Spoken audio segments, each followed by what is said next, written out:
Bonjour à tous, aujourd'hui c'est une nouvelle vidéo qui va concerner notre nouveau projet Imps & Goblins. Je voulais d'abord remercier tout le monde parce qu'il y a eu vraiment beaucoup d'entrain pour ce projet. J'ai eu vraiment des messages enthousiastes de beaucoup de monde, y compris de sculpteurs qui étaient intéressés par ce mode de fonctionnement. Donc moi je trouve ça ultra cool, c'est super encourageant et du coup ça me donne envie de bosser plus vite et de commencer à mettre l'étrier à cheval. Non, moi je crois qu'il faut que vous arrêtiez d'essayer de dire des trucs.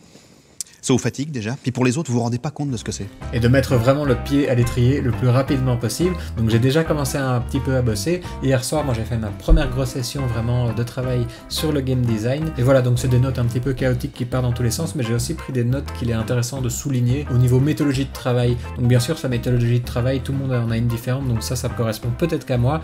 Et j'ai peut-être pas assez de points de comparaison pour dire que ce soit une bonne façon de faire. Mais voilà, pour ceux qui se posent un petit peu des questions sur le game design, je trouve ça peut-être intéressant de pouvoir vous livrer ma méthodologie. Donc dans un premier temps, j'essaye vraiment de me forcer à pas avoir une idée de mécanisme de règle, mais je réfléchis à quel sentiment je veux créer chez le joueur, quelle impression de jeu je veux donner. Parce qu'en fait, une règle de jeu, un mécanisme de règle, c'est pas important, c'est complètement interchangeable. Vous pouvez avoir 3 idées différentes de mécanismes de règle qui vont atteindre le même but. Par contre, ce qui est vraiment pas interchangeable, c'est l'impression de jeu, le sentiment du joueur. Du coup, c'est à ça qu'il va falloir un petit peu réfléchir. Le deuxième point auquel je réfléchis avant de me pencher sur même un semblant de règle, c'est un petit peu le support. Moi, dans un jeu de figurines, je n'aime pas quand on me sort de la partie, par exemple pour aller regarder dans un livre de règles ou pour regarder un tableau et des choses comme ça.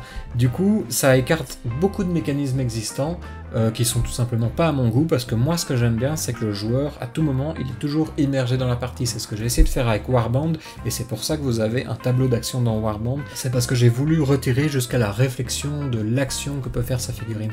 Dans beaucoup de jeux vous avez votre personnage peut courir, se déplacer, tirer, et j'ai voulu même retirer jusqu'à cette réflexion là parce que le joueur peut directement passer sur le tableau et faire son choix avec un visuel. En fait, dans Warband, le joueur a toujours un support visuel. Il ne va à aucun moment être livré à son propre cerveau pour réfléchir à une mécanique et qui va lui laisser toute sa puissance de réflexion pour de la stratégie.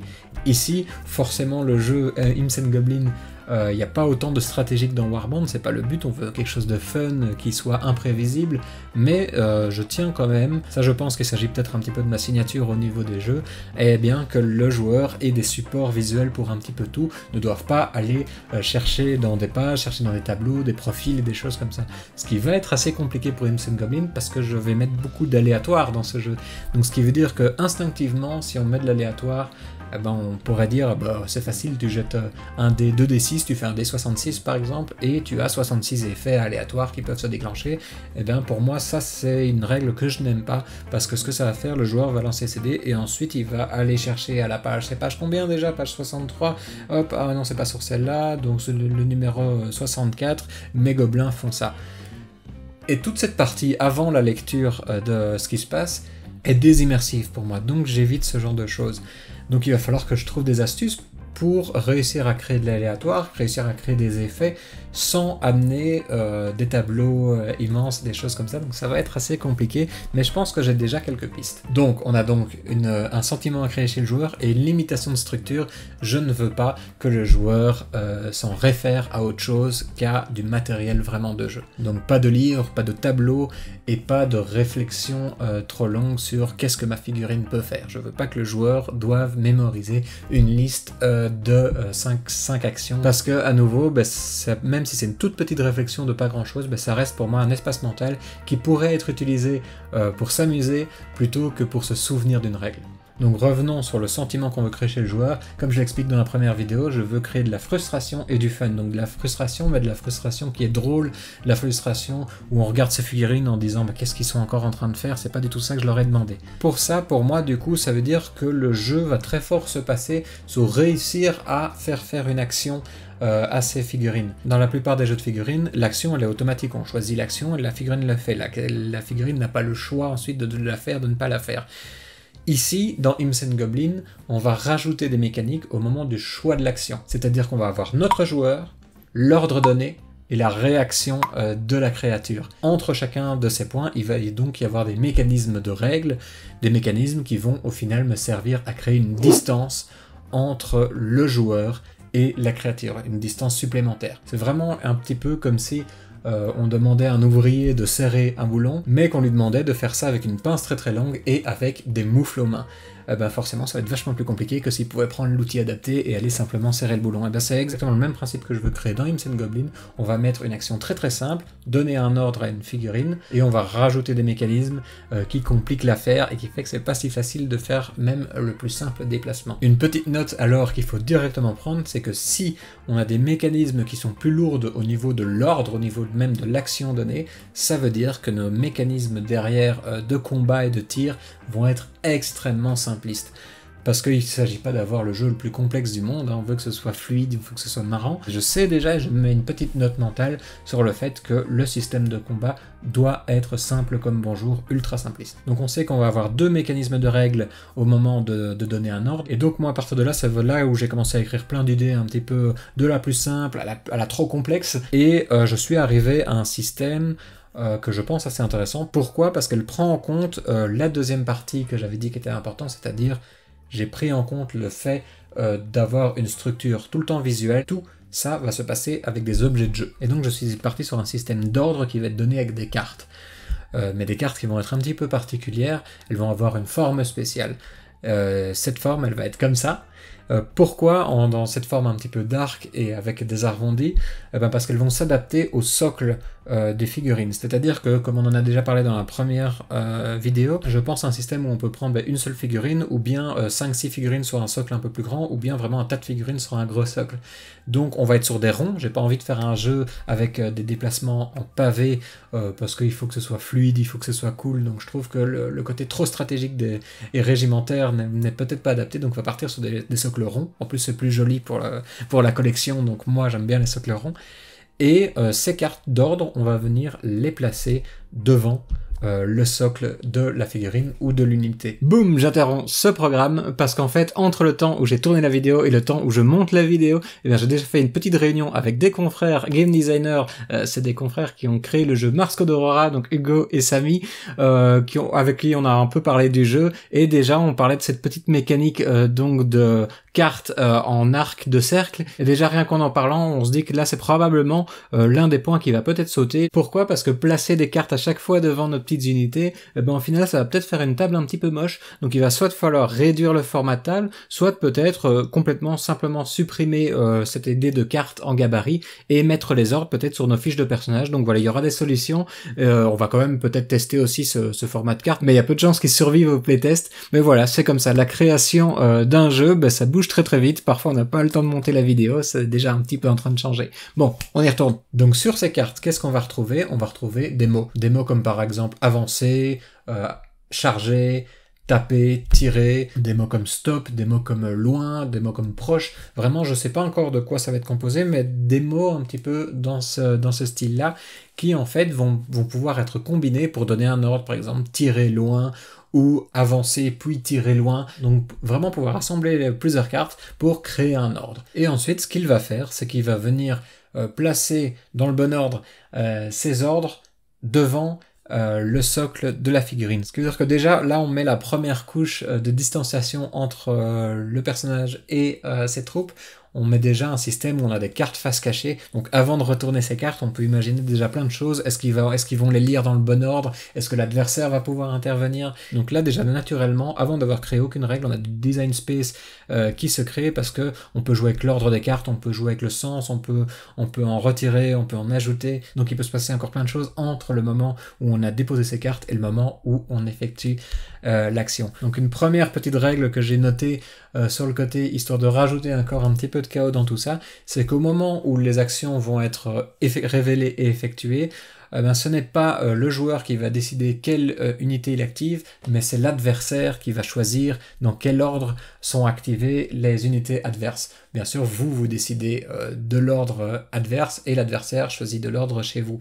Ce qui veut dire, c'est pour ça qu'en fait qu'on met les cartes déjà de face cachée, parce que l'adversaire va essayer d'activer chez vous forcément ce qui ne vous arrange pas en premier, mais il ne sait pas forcément quels ordres vous avez donné. Donc il va déjà y avoir naturellement de l'aléatoire qui va être créé, rien que par le fait que l'adversaire va essayer de vous mettre des bâtons dans les roues sans vraiment savoir ce qu'il déclenche. Voilà, bien sûr, ça va demander du playtest pour voir si j'ai bien vu avec cette petite règle, mais je pense que sur celle-là, il y a moyen que ce soit amusant. Donc on a déjà un premier mécanisme pour donner des ordres, on a déjà une petite règle qui chamboule un peu la temporalité des événements, qui va rajouter un peu de chaos, donc déjà il y a pas mal de distance qui se crée avant même d'avoir la réaction des gobelins. Ensuite, dernier mécanisme que je mets en place, ça va être, est-ce que les gobelins ont compris l'ordre donné? En fait, je pense intégrer un score d'intelligence dans les caractéristiques des personnages, et ce score va avoir plusieurs modifications.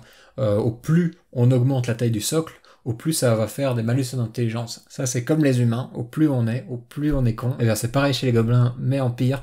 Vraiment, au plus ils sont, au plus il y a des gros malus d'intelligence qui vont arriver. Donc, intelligence qui va être définie par plein de choses, par des compétences qu'on va prendre, qui vont pouvoir peut-être nous amener, par exemple, une compétence en colère ou berserker ou quelque chose comme ça, qui va faire que le gobelin tape plus fort mais est plus stupide, ou une compétence de binoclard qui fait l'inverse, qui fait qu'il frappe un peu moins fort mais qu'il est un petit peu plus malin. Ce score d'intelligence, à quoi va-t-il servir? En fait, pour l'instant, je pense à un deck de cartes qui sera sur le côté du champ de bataille, et une fois que l'ordre a été donné, au moment de l'effectuer, le score d'intelligence indique combien de cartes le joueur va piocher.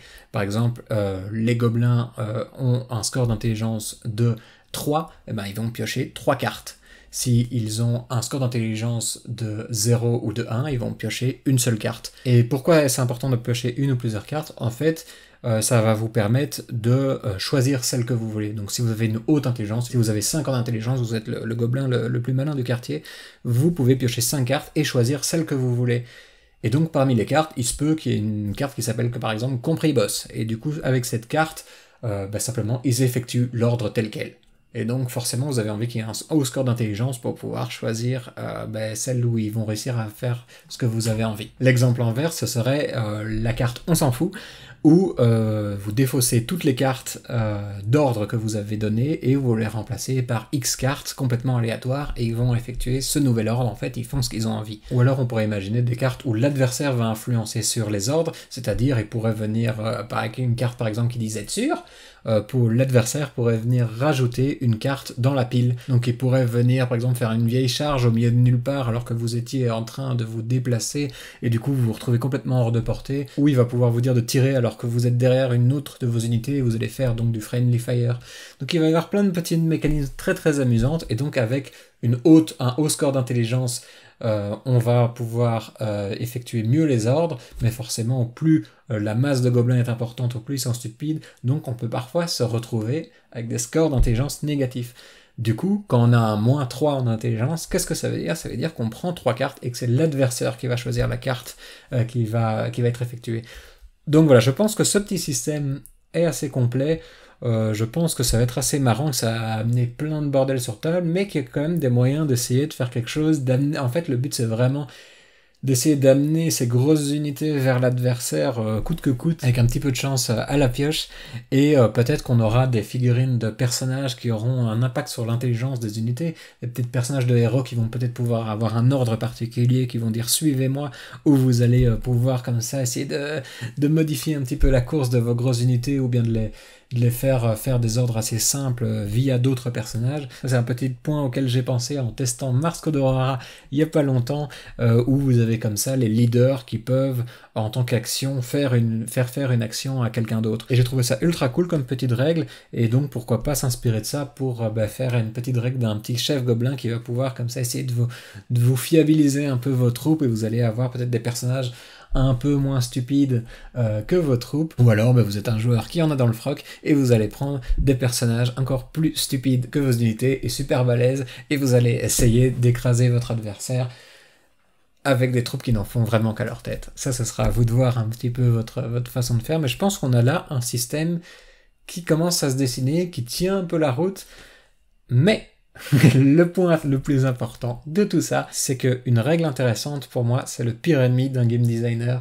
Une règle ne doit pas être intéressante, elle doit être amusante. Ce qui veut dire que tout ce dont on vient de parler, il va falloir prendre des petites unités, les foutre sur la table, et prendre des petites cartes et tester la chose, et voir est-ce que c'est amusant? Et ça, je pense que moi, ça a été la révélation vraiment la plus importante au fur et à mesure que j'écrivais Warband, c'est que j'ai sacrifié beaucoup de règles que je trouvais très intéressantes, mais qui au final n'étaient pas amusantes en jeu. Et en tant que game designer, vous n'êtes pas là pour montrer que vous êtes intelligent, vous êtes là pour que les joueurs passent un moment. Et du coup, toute cette mécanique de cartes d'ordre qui se mettent devant les unités, eh bien si au final, après plusieurs playtests, je me rends compte que c'est juste pas amusant, que on n'a pas le fun qui se dégage vraiment de ça, et qu'on a juste l'impression de diriger de gros bateaux maladroits et qu'on a l'impression de jouer avec un boulet au pied, eh ben, c'est que ça ne fonctionne pas. Il faut que ce soit marrant, il faut que ça déclenche des situations cocasses. Du coup, pour vérifier ça, il n'y a pas 36 solutions, il faut tester, tester et encore tester. Donc je vais prendre des petits bouts de papier et essayer ce système, voir s'il fonctionne, essayer de créer un petit panel d'or, essayer de créer un deck de réaction et voir simplement est-ce que le système est amusant. Et je vais terminer cette vidéo par un remerciement parce qu'en miniature, il y a une petite illustration ultra classe qui a été réalisée par un pote à moi, par Simon, donc je voulais vraiment le remercier chaleureusement parce que à nouveau, entre le temps que je tourne cette vidéo et que je la monte, il y a des gens motivés qui participent déjà, et Simon a réalisé comme ça vite fait une petite esquisse qui défonce. Du coup, merci à lui, et nous, on se retrouve très vite pour une prochaine vidéo. Ciao!